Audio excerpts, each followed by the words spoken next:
Querida amiga, queremos invitarte a un viaje fantástico. a un viaje a la aventura de descubrir lugares e historias por la Argentina y el mundo. Conocer personajes, costumbres, formas de vida. Explorar el pasado, entender el presente, imaginar el futuro. Un viaje hacia el conocimiento y hacia nuevos horizontes.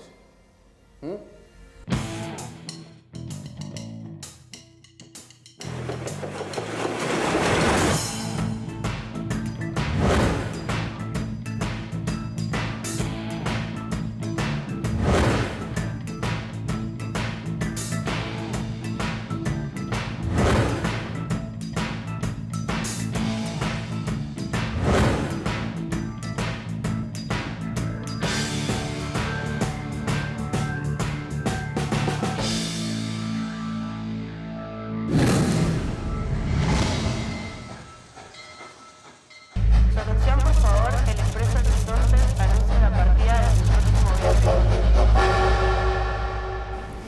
Boletos, boletos. Roberto. Sí. ¿La viste, Lola? Sí, Lola está en el vagón 60 investigando sobre los años del museo. Quiero decir, está en el vagón museo investigando sobre los años 60. Me parece que la investigación se escucha desde acá. No pensé que iba a encontrar tanto acá sobre los 60 y los 70. Y sí, en esta foto vas a ver los acontecimientos más importantes de esos años que impulsaron a los jóvenes a participar y a movilizarse. Mirá.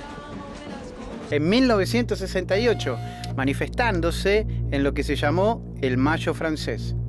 En el mismo año hubo una gran movilización estudiantil en México, que terminó en una masacre. Otro hecho clave fue la lucha por los derechos civiles en Estados Unidos.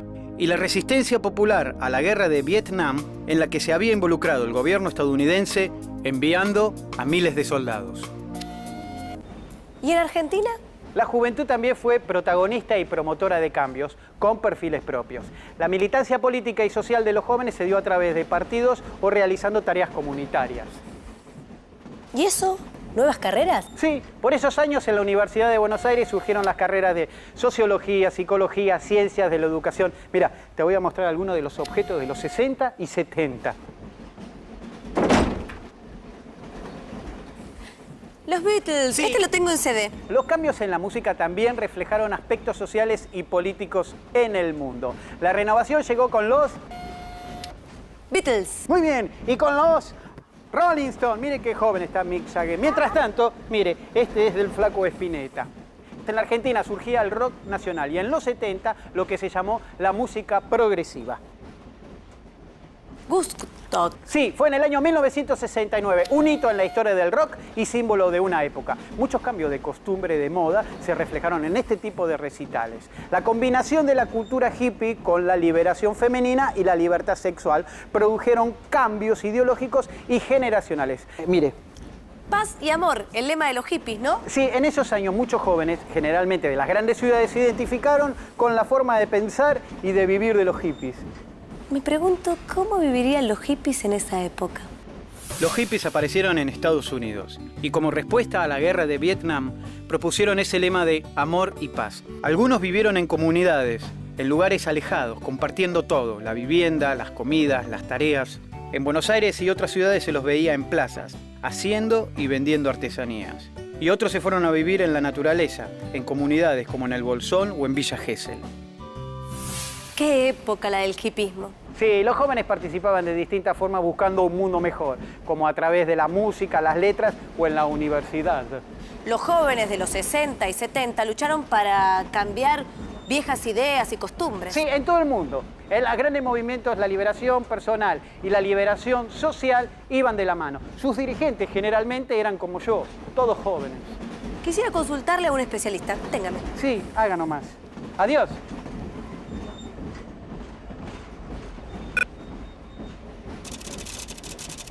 Hola, ¿qué tal? ¿Podría hacerle unas preguntas? Sí, ¿cómo no?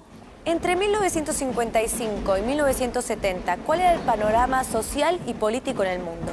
Era un panorama muy complejo, porque estábamos todavía sobre lo que podría ser la digamos, el influjo de la Guerra Fría. El mundo estaba dividido entre Occidente y los países del Este. De modo que la Guerra Fría, que era la guerra que se sostenía sin armas entre lo que se pensaba era el Occidente libre contra el comunismo, en esos años todavía era muy intensa la oposición de los dos mundos. ¿Y la Argentina cómo se enmarcaba en ese panorama? Nuestro país vivía las consecuencias inmediatas del posperonismo.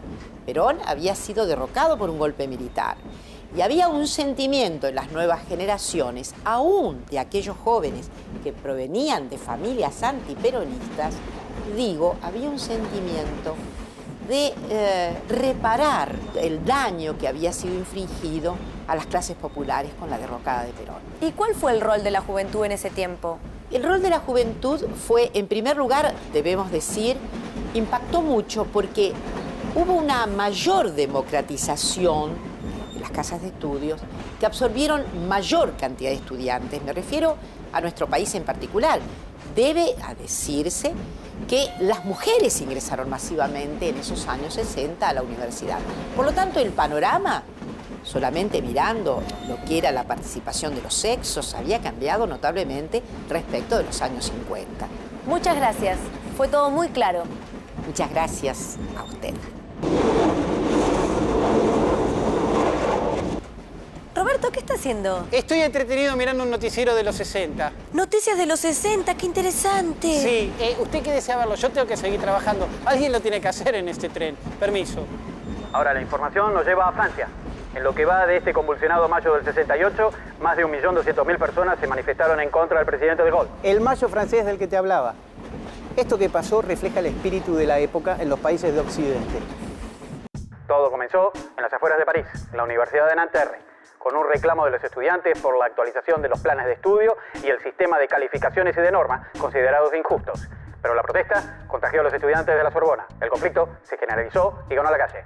Pasamos ahora a Latinoamérica, México, un hecho que enluta al mundo. En la Ciudad de México, una masiva manifestación estudiantil fue salvajemente reprimida por el ejército y la policía en la llamada Plaza de las Tres Culturas. Esto pasó poco después del Mayo francés. En México, los estudiantes se manifestaban protestando porque el gobierno invertía cada vez menos en educación y reprimía a la oposición política.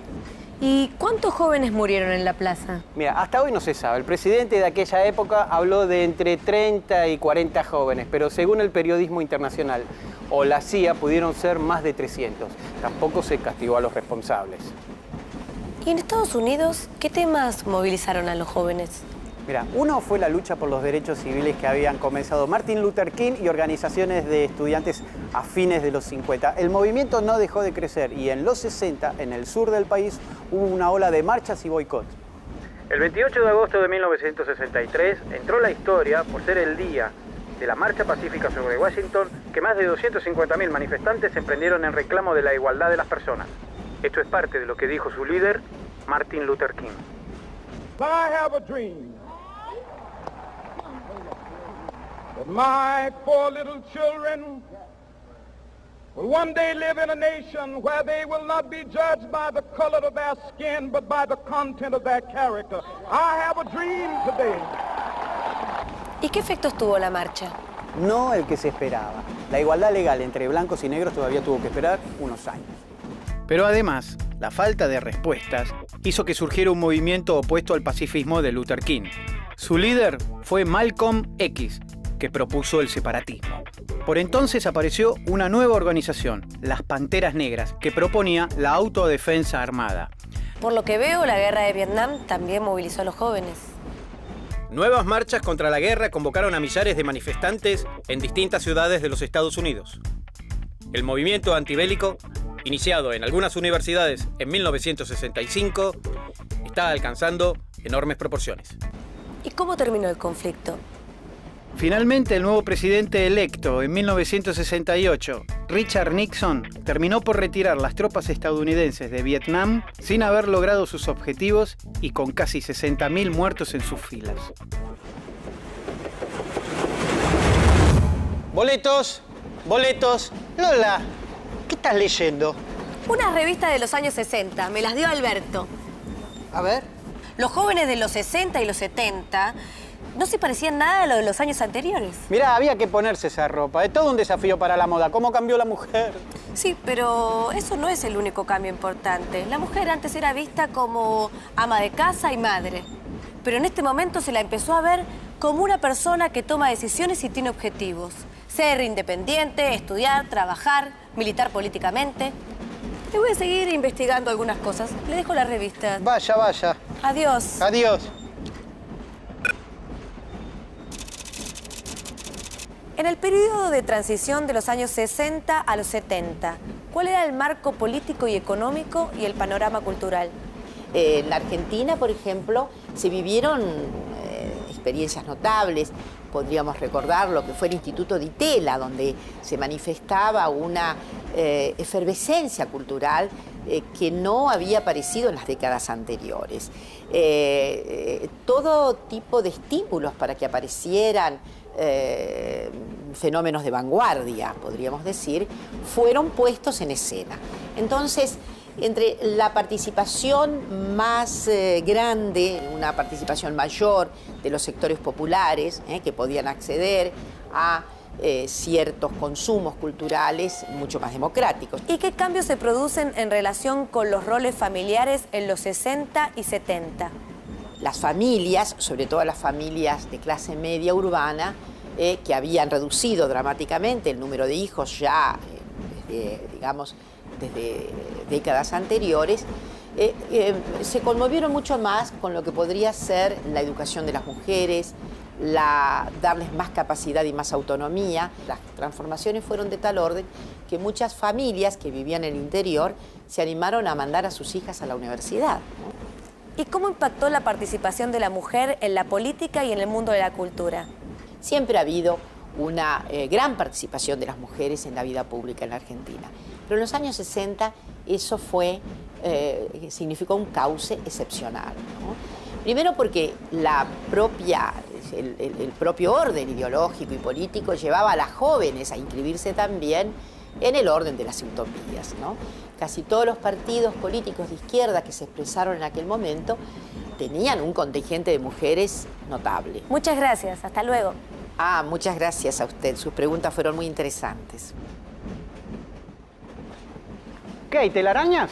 No, estaba pensando si en los 60 fue una buena época para ser joven. Bueno, eso da para muchas opiniones. Pero en ese tiempo los jóvenes se fueron sintiendo protagonistas y agentes del cambio de la época que venía. Eso se reflejó en la cultura, en la música, en el ámbito académico. ¡Uy! Estamos llegando a la estación. ¿Con quién está hablando? Con un profesor que fue un rockero en los 60.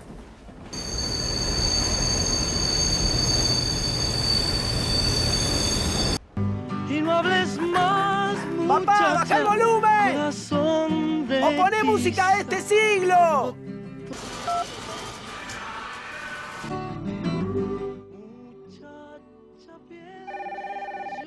Hola. Hola, profe. Hola, ¿cómo estás? Bien, con algunas inquietudes musicales. No digas, yo también. Lástima que por acá no las comparten. ¿Qué querés saber? ¿Cómo era la música para los jóvenes en los 60 y 70? En los 60 surgió la música del Club del Clan, que sonaba por todos lados.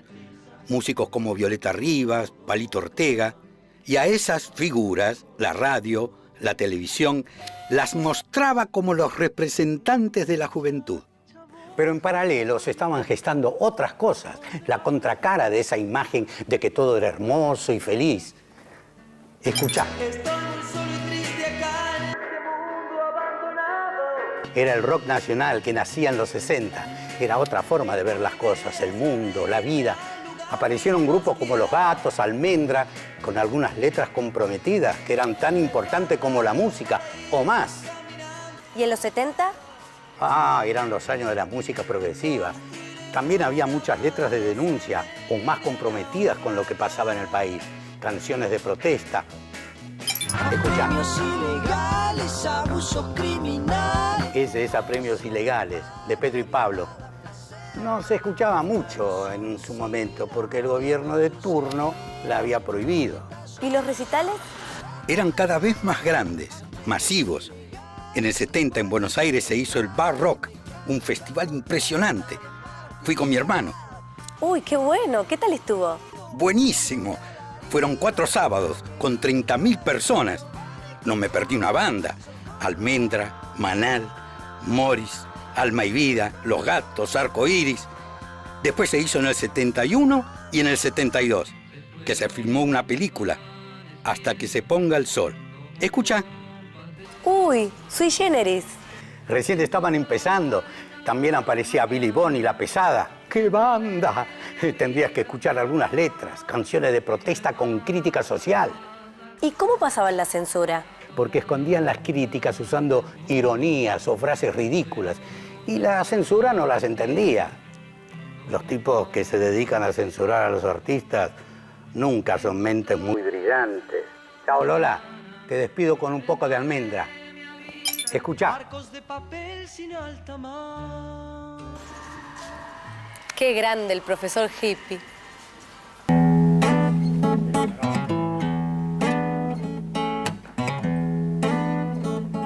Miguel Cantilo, qué emoción. Justo estoy investigando sobre los jóvenes de los 60 y 70. ¿Le puedo hacer algunas preguntas? Sí. Qué bueno. El dúo Pedro y Pablo se formó a fines de los 60, ¿no? Sí, exactamente. ¿Y qué expresaban los jóvenes con el rock por esos años? ¿Qué mensajes tenían las canciones?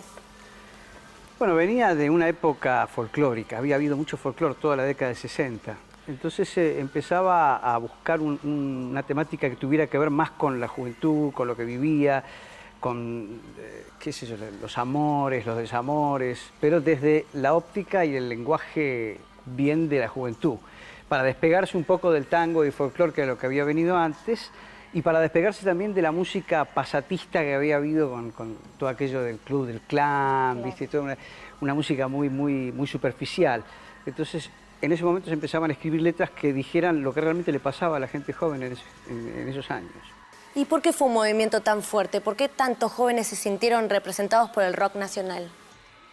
Bueno, porque eso pasaba en todo el mundo. Eso venía pasando en Europa, en Estados Unidos, inclusive en unos países orientales también. El rock era la música que aglutinaba a la juventud, es decir, era el lenguaje de la juventud, y entonces tenía una difusión muy grande a través de la radio, del cine, de la televisión, y bueno, y eso convocaba mucho a la gente joven.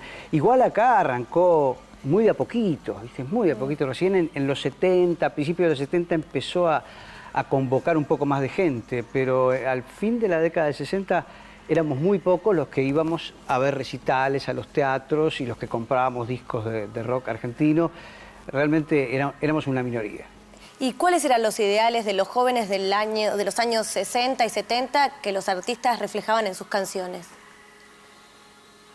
Y yo creo que la libertad, fundamentalmente la libertad, ¿no? O sea, la libertad de estética, la libertad de forma de relacionarse con los demás, la libertad en el amor, en la libertad en las ideas sociales. Había mucho también de la cosa social de liberar a los pueblos latinoamericanos del yugo, del imperialismo o de toda esa cosa política efervescente que hubo en la articulación de la década del 60-70, y el rock se hizo bastante eco de todo eso, aunque no fue una corriente politizada, ¿no? Siempre cuando se habló de eso, se habló de una manera, digamos, relacionada con esto de la libertad, que yo creo que es el eje de la temática del rock. Bueno, muchas gracias. Fue una casualidad, pero ahora sé todo lo que quería saber del rock de esos años. Ahora, querría saber un poco sobre el folclore. Porque me parece que por ahí vi un folclorista andar tocando, pero me parece que es medio aficionado, pero igual. Bueno, voy a ir. Bueno, muchas gracias, Miguel. ¿Cómo es tu nombre?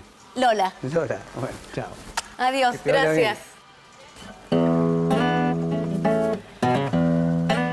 Mire, en los 60 y 70 el rock reflejó los problemas de esos años. ¿Y con el folclore qué pasó? Bueno, Folclore también se renovó con Mercedes Sosa, Horacio Guaraní, Cafrune, y en el Festival de Cosquín se encontraban con todos cantantes y compositores jóvenes.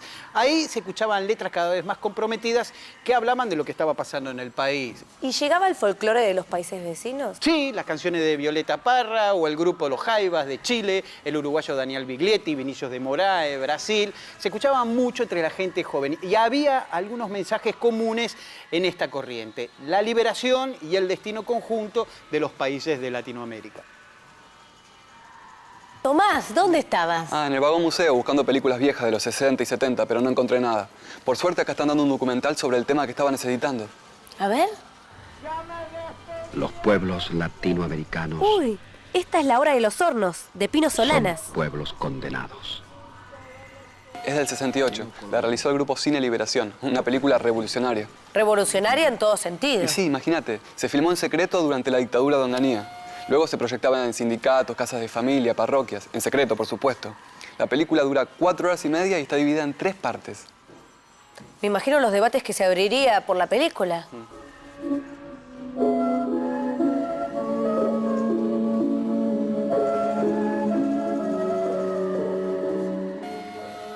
Crónica de un niño solo, de Leonardo Fabio. Sí, esta la vi. Es de ficción, pero habla de un tema social. ¿De qué año es? 1964. Mira, de esa época también hay muchos cortos de investigación y de denuncia. Son del director Raimundo Gleiser. Mira, por los títulos te podrás dar una idea. Ni olvido ni perdón, la masacre de Trelew y la huelga obrera en la fábrica de Insud. Me gustaría verlas enteras, pero se nos va el tren.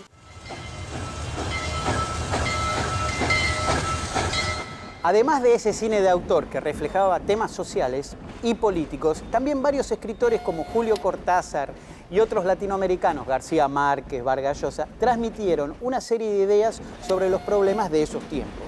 Bueno, con esto tengo para leer todo un mes. Sí, en esos años la juventud estaba involucrada en los problemas políticos del país de distintas formas. ¿Por ejemplo? Bueno, al principio de los 60 los jóvenes reclamaban por cuestiones que los afectaba directamente, pero pronto empezaron a involucrarse en reclamos más generales como los del movimiento obrero. A partir de la protesta que se conoció como el Cordobazo durante el gobierno del general Onganía, eso se hizo más evidente. En los 60 y 70 se habían instalado debates muy fuertes generados por ciertos hitos políticos, como la Revolución Cubana en el 59 y la descolonización de países del tercer mundo. En las universidades, las agrupaciones abrieron un debate sobre las alternativas de reforma o revolución. Y la desconfianza de algunos estudiantes en el sistema de partidos los acercó a la militancia revolucionaria, con el fin de cambiar el sistema. ¿Y qué característica tenía esa generación en ese marco histórico y político? Esa pregunta se la voy a pasar a un especialista. Fueron años en los que efectivamente muchas ideas pudieron venir a tono de mano de los principios de solidaridad, de, yo diría, hasta profundo amor al prójimo, porque muchos jóvenes del cristianismo también se ligaron a ese camino, a esa etapa utópica.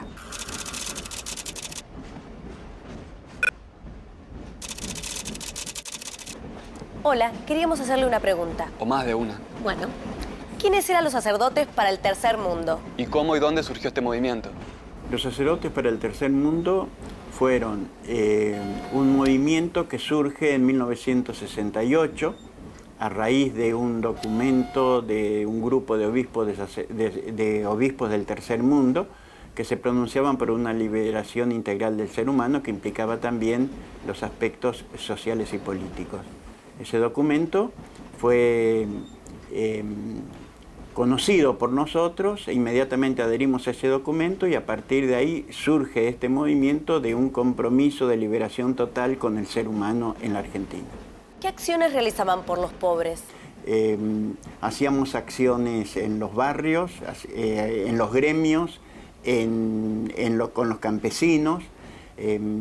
Tratábamos de responder a toda la problemática humana que tenían fundamentalmente los sectores populares. Pero nuestra propuesta no era simplemente solucionarles los problemas, sino hacer que los sectores populares, los pobres, participasen. ¿cuál fue el impacto de este movimiento y de estos sacerdotes entre los jóvenes en Argentina? El movimiento de sacerdotes no era simplemente de sacerdote, sino que era un movimiento que sobre todo tenía mucha juventud que se comprometía, que se consideraban directamente dentro del movimiento, que por eso comenzó a llamarse también Movimiento de Laicos del Tercer Mundo. Muchas gracias. Alberto, ¿algo para agregar? Sí, lo que no preguntaron, que muchos jóvenes también trabajaron en acciones comunitarias, sociales, pero a través de partidos políticos. El que tuvo más llegada en las villas y en los barrios marginales fue el peronismo. Y en muchos casos las acciones y las ideas de algunos curas del tercer mundo coincidió con las de algunos partidos. Hoy estamos llegando. Yo creo que es hora de un repaso. A repasar entonces. En las décadas del 60 y 70, acontecimientos políticos y sociales promovieron la movilización y la participación juvenil a nivel mundial. Los hechos más destacados en el plano internacional fueron el Mayo francés en 1968, la lucha por los derechos civiles y la resistencia a la guerra de Vietnam en los Estados Unidos y la movilización estudiantil en México. En la Argentina, en el plano cultural, con la aparición del rock nacional, los jóvenes reflejaron la realidad social, política, sus ideas y sus deseos de cambio. La literatura se renovó con una generación de escritores jóvenes y el cine de autor transmitió inquietudes y denuncias en lo político y social. En la universidad surgieron nuevas carreras relacionadas con las ciencias sociales. Tanto en la Argentina como en el mundo, la juventud ocupó un lugar muy importante en las transformaciones ocurridas en los años 60 y 70. Bueno, llegamos al final del viaje. Bueno, pero tengo que volver a trabajar, a la boletería. ¿Y así vas a ir? Sí, un día hippie lo tiene cualquiera, ¿no? Tienes razón.